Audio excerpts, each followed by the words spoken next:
This is the number. 2 out of every 3 people will have low back pain. Although the way things are going, what the number's truly gonna be is actually probably closer to really 3 out of 3. And I'll tell you why. So the thing is, as technology improves and as our convenience factor goes up, typically our mobility or the desire or need to move around, like getting to work, like moving around while at work, those things will start to decrease. So our movement is being more and more limited as time goes on. Unless you're dedicating time and effort to movement and diversity of movement, this is what's happening, right? This is what's been happening. And so pretty soon, if we're not there already, 3 out of 3 people will have low back pain at some point in their lives because people are not moving the way they're supposed to. This is what makes movement diversity so important.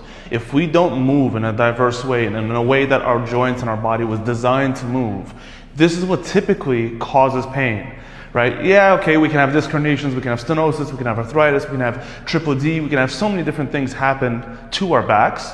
And yet, and I know this because this is the patients that I see, right, when they come into me with disc herniations or triple D or with arthritic changes or whatever it may be, right, those things may or may not change. Stenosis, you cannot reverse stenosis.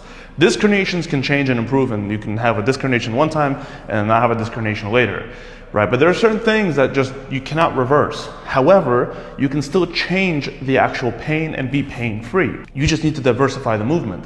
So there are movements like side bending and going backwards and rotation that people have just stopped doing because there's no necessity for it. Even traditional lifting is not enough. Traditional lifting is very forward and back movements, right? A squat, although a very complex and awesome movement, is a pretty one-dimensional movement. There's no rotation, there's no nothing. There's stability, there's a loading, which is great.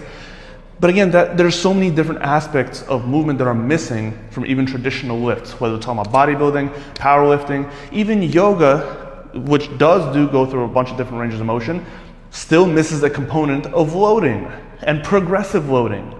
Right? Pilates is the same thing. Pilates is great for strengthening and stabilizing things and realigning your spine and giving you a new redefined sense of where is my body actually. But even Pilates is missing other components of movement as well. So it's important to, regardless of what you're doing, it doesn't even really matter what it is. The most important thing that you can do is to keep on diversifying your movement. And so if you're doing bodybuilding, if you're doing lifting, great. Work in rotational aspects and movements as well. If you're doing Pilates, great, same thing. If you're doing yoga, apply progressive loading techniques that go beyond any kind of calisthenic work that you may do through the actual yoga practice itself, right? There's so many important concepts. And again, some people are gonna be upset by what I'm saying, but I've had patients who've done Pilates. I've had patients who've been doing yoga for years. I've had patients who've been doing bodybuilding. And I'm telling you, each one, if you only focus on one kind of movement, it is not enough. And to stop this 3 out of 3 people who have low back pain situation, this is it, guys. It's annoying. You may not want to hear it, but you need to diversify your movement and make sure that you're using your body the way it was designed to be used.